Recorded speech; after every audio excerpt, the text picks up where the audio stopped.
धनवान व्यक्ति दान करे वो तो ठीक है, पर जिसके पास थोड़ा है और वो भी कभी दे तो उसका बड़ा महत्व है।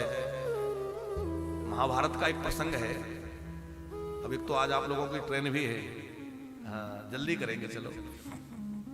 बहुत संक्षिप्त सुना देते हैं कि जिस समय युधिष्ठिर ने यज्ञ किया उस समय के आसपास की एक कथा है महाभारत में कि एक जगह कहीं अकाल पड़ गया था। उस समय अकाल पड़ गया था तो एक दंपत्ति थे, उनको कई दिनों तक भोजन नहीं मिला।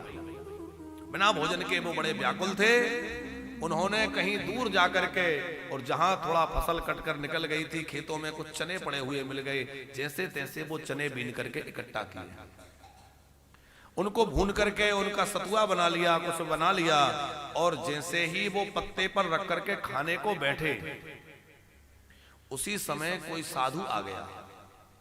महाभारत का प्रसंग है। अब वो साधु आया, भिक्षाम देहि। अब आज 4-6 दिन बाद तो कुछ खाने मिला है, वह भी पर्याप्त नहीं है, वह भी बहुत थोड़ी मात्रा में है, लेकिन अतिथि भूखा है, सामने खड़ा है, हम कैसे पालें? तो पति ने कहा, देवी मुझे थोड़ी भूख भी कम है और तुम्हारा स्वास्थ्य भी ठीक नहीं रहता, तुम अपना पाओ, मैं अपना इनको दे देता हूं। पति ने दे दिया, सोचा ये देवी खा लेगी, लेकिन वो पाकर के भी अतिथि की तृप्ति अभी हुई नहीं थी। उसकी आंखों की लालिमा वह दिखा रहा था कि अभी ये तृप्त हुए नहीं। तो पत्नी ने सोचा जब पति भूखे रहेंगे तो मैं भी क्या खाऊं, कम से कम हम दोनों भले ही भूखे रहें, ये तृप्त हो जाएं। तो अपना हिस्सा भी खसका दिया। दोनों का ही वह हिस्सा पाकर के वो साधु तृप्त हो गए, प्रसन्न हो गए। और थोड़ा जल था, जल का अभाव था, तो थोड़ा ही जल था, उससे उन्होंने हाथ धोए। अब हाथ धोकर साधु गए, ये लोग भी आगे बढ़ गए। कथा यहां आती है कि वहां एक नेवला था जो गर्मी से व्याकुल था, तो वो जो पानी गिरा हुआ था हाथ धोने का, उसमें उसने लोट लगाई। तो लोट लगाने से जितने उसके शरीर में वो पानी के कण लग गए, मिट्टी जो गीली थी वो चिपक गई, उतना उसका शरीर स्वर्ण का हो गया, सोने के बाल हो गए। उसके जो बाल थे वो सोने के हो गए।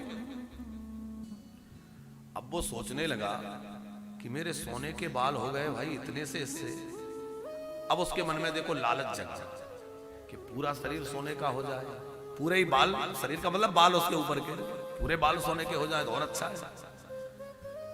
तो उसे लगा कि थोड़ी ही दूरी पर इंद्रप्रस्थ में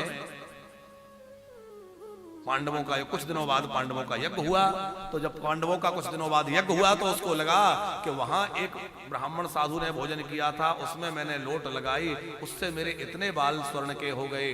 अब तो पांडव बड़ा विशाल यज्ञ कर रहे हैं, और पांडवों के यज्ञ में तो हजारों साधु भोजन करेंगे, और वहां तो जो है जल की नदियां सी रहेंगी, और वहां जाकर मैं अपने शरीर को उसमें डुबाऊंगा, पूरा सोने के हो जाऊंगा।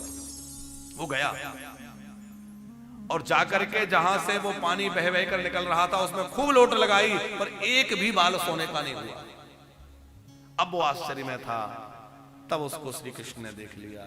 उन्होंने कहा, अरे बाबरे, ये यज्ञ चाहे जितना विशाल हो, पर उस यज्ञ की बराबरी कभी नहीं कर सकता जिसने अपने भूखे ने अपना भाग देकर किसी और को तृप्त कर दिया। उस यज्ञ की बराबरी ये यज्ञ कभी नहीं कर सकता।